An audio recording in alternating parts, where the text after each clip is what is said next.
The sun hadn't yet crested the horizon when I arrived at Emmen's doorstep, my life packed into a few modest suitcases. The air was cool, a gentle breeze whispering promises of new beginnings as I rang the doorbell. My heart raced, a tumultuous blend of hope and apprehension. Emmen opened the door, his expression a mixture of surprise and reluctance. "Mom, you're early," he said, stepping aside to let me in, his voice devoid of warmth. "I wanted to beat the traffic," I replied, forcing a smile. "I hope that's okay." Jane appeared in the hallway, her smile more a formality than a genuine welcome. "Of course, it's fine," she said, though her eyes darted around, perhaps wishing the house looked different, less chaotic. As I settled into what was once my home, the state of disarray struck me. Dust lay thick on surfaces, and clutter filled corners. Memories of laughter and love echoed off the walls, now dulled by neglect. "I thought I'd start by tidying up a bit," I ventured, hoping to make myself useful, to somehow bridge the gap that time and distance had created between us. Jane's response was quick, a hint of irritation in her voice. "Really, you don't have to bother with that. We're used to it this way." But I couldn't just stand by, a spectator in my own life. Cleaning was something tangible I could do, a way to contribute, to show my love. So, I began to clean, scrubbing and dusting, trying to restore some semblance of the home I remembered. One evening, as I was rearranging the living room, Emmen found me. "Why are you doing all this, Mom?" he asked, his tone a mix of frustration and curiosity. "We don't need you to fix our lives." I paused, looking around at the half-cleared room, at the man my son had become. "I'm not trying to fix anything, Emmen. I just want to help, to be a part of this family again." His gaze softened, but only for a moment. "We're fine, really. Just do what makes you happy, I guess." Those conversations, brief and strained, became the backdrop of my days. I poured my efforts into the house, hoping to peel back the layers of neglect, to find the warmth that once filled these rooms. But with each passing day, it became clearer that my presence was tolerated, not welcomed. My attempts to contribute, to belong, were met with polite indifference or veiled irritation.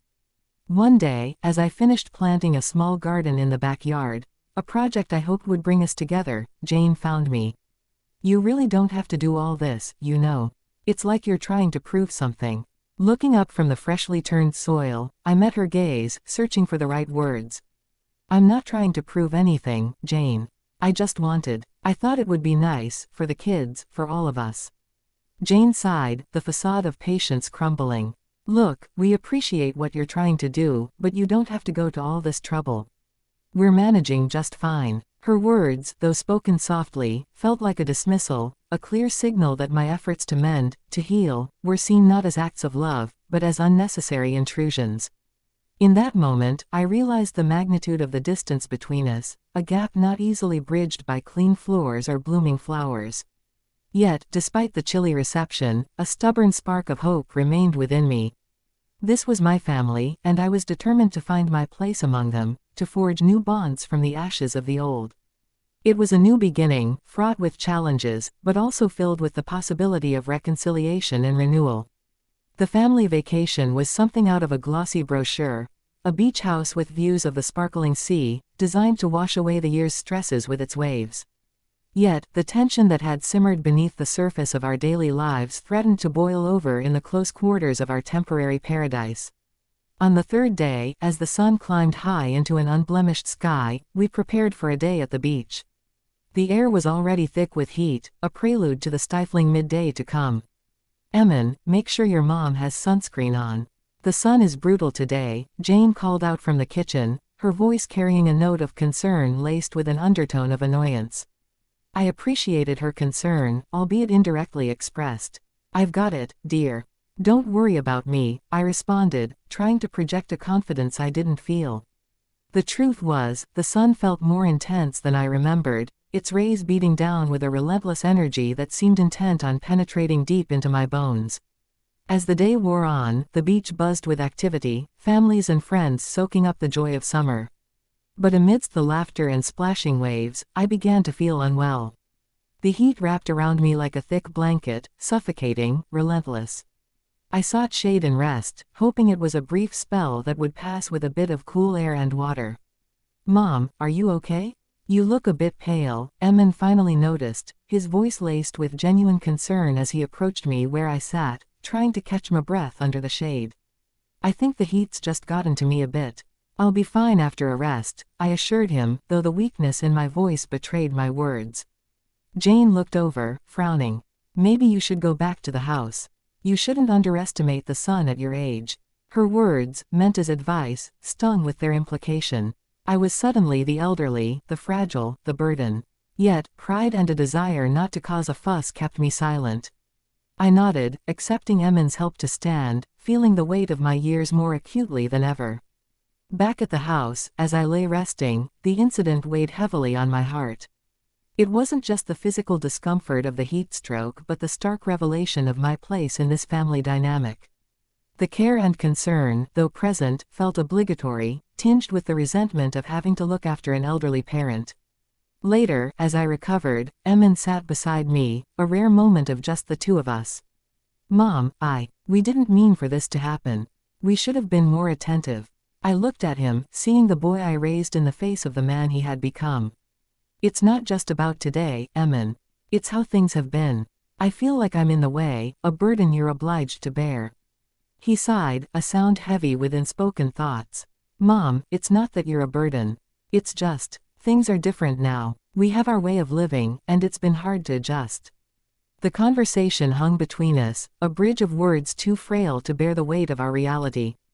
The vacation, intended as a respite, had instead laid bare the distances between us, not just in miles but in understanding and expectations. That night, the ocean's roar seemed to echo the turmoil in my heart, a reminder of the vast, uncharted waters we had yet to navigate as a family. The vacation had promised a break from reality, but instead, it served as a harsh reminder of the complexities of family life, of the delicate balance between independence and care, and the painful acknowledgement that love, sometimes, was not enough to bridge every gap. The confrontation following the vacation had left a palpable chill in the air, one that not even the warmth of our home could dispel. It was in this frosty atmosphere that I made a decision, one that would alter the course of our lives forever. The realization that my presence was more of a burden than a blessing to Emin and Jane had crystallized into a painful clarity. It was time for a change. One evening, as we sat in the living room, the TV murmuring in the background, a mere pretense of family togetherness, I cleared my throat, the weight of my impending announcement heavy on my chest. "Emin, Jane, I need to talk to you about something important," I began, my voice steady despite the turmoil inside. Emin looked up, his expression guarded. "What's up, Mom?" "It's about the house. And my finances," I said, pausing to gather my thoughts. "I've made a decision." Jane's attention snapped to me, her interest piqued. "What kind of decision?" "I've decided to sell the house," I declared, the words hanging in the air like a verdict. Emin's reaction was immediate and visceral. "What? Why would you do that? This is our home." "It may be your home, but it's my house," I replied, a hint of steel in my voice. "And I've come to realize that it's time for me to move on, to find a place where I can truly feel at peace." Jane interjected, her tone a mix of disbelief and panic. "But what about us? What about the kids?" "The kids will always be my priority," I assured her, my heart aching at the thought of the upheaval this would cause. "But it's also important for me to live in an environment where I feel valued and respected." The room fell silent, the gravity of my words settling over us like a heavy blanket. Emin, his face a mask of confusion and hurt, finally spoke. "Is this because of what happened on the vacation? Because we said you were a burden?" "It's not just about the vacation, Emin," I explained, my voice softening. "It's about everything. It's about feeling like an outsider in my own family, about not wanting to impose myself where I'm not wanted." "But, Mom, where will you go?" Emin asked, the anger giving way to concern. "I'll find a place," I said, more confidently than I felt. "A place where I can start anew." The revelation of my decision to sell the house was just the beginning. The deeper revelation came when I disclosed the extent of my financial support, how their lifestyle, even Emin's business, had been buoyed by my contributions, all done anonymously to preserve his pride. "You've been supporting my business?" Emin asked, disbelief coloring his tone. "But how? Why didn't you tell us?" I wanted to help, in my own way, without making you feel indebted or undermining your independence, I explained, the words tasting bittersweet. Jane was silent, her earlier bravado evaporated, replaced by a dawning realization of the extent of her misconceptions about me. The discussions that followed were fraught with emotion, regret, frustration, and a belated appreciation for my contributions, both financial and emotional. But the decision was made. The revelation had laid bare the fragile foundations of our current living arrangement and set the stage for a new chapter, one that would see me stepping into the unknown, armed with the hope of finding a place where I could truly belong. The days following the revelation were tumultuous, marked by a flurry of emotions and hasty decisions. The atmosphere in the house was charged with a palpable tension, a mix of disbelief, regret, and a scramble to adjust to the new reality I had laid bare. Emin, struggling to come to terms with both the imminent loss of the house and the collapse of his business without my financial crutch, oscillated between anger and despair.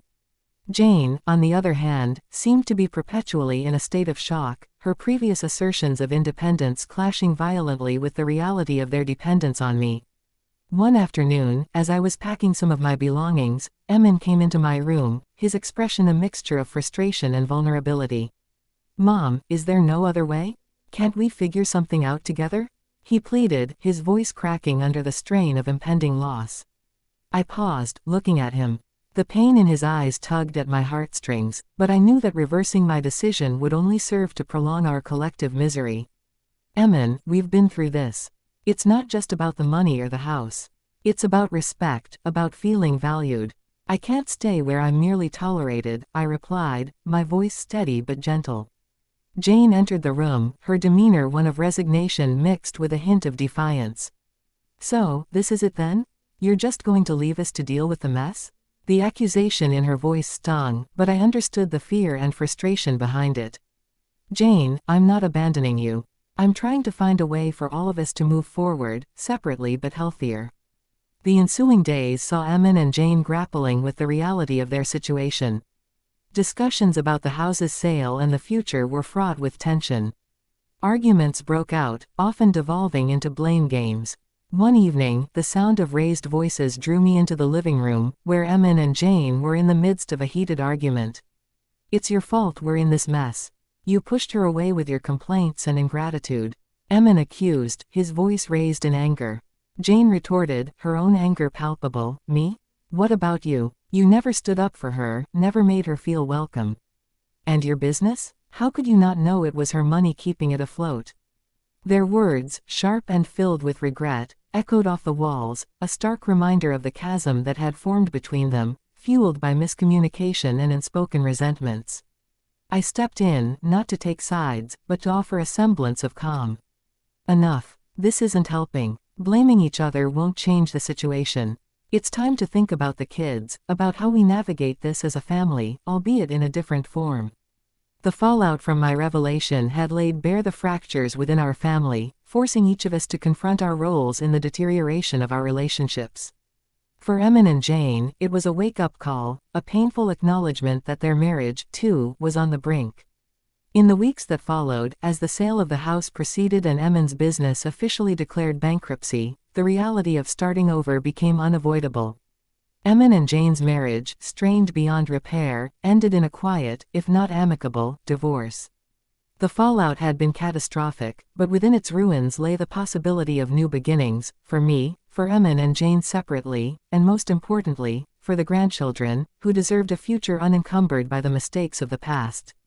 With the dust of the fallout settling around us, a new dawn emerged, one fraught with uncertainty yet brimming with possibility.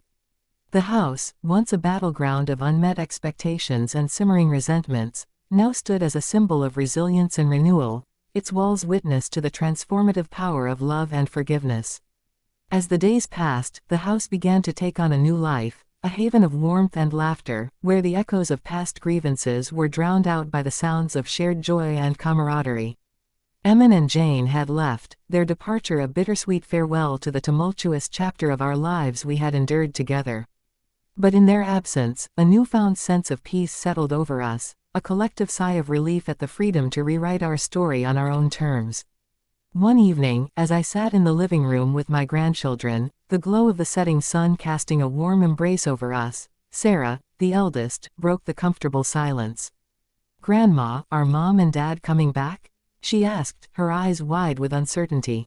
I smiled, a mixture of sadness and reassurance in my voice. "I don't know, sweetheart. But what I do know is that we're all together now, and that's what matters most." Her younger brother, Michael, piped up, his voice filled with excitement.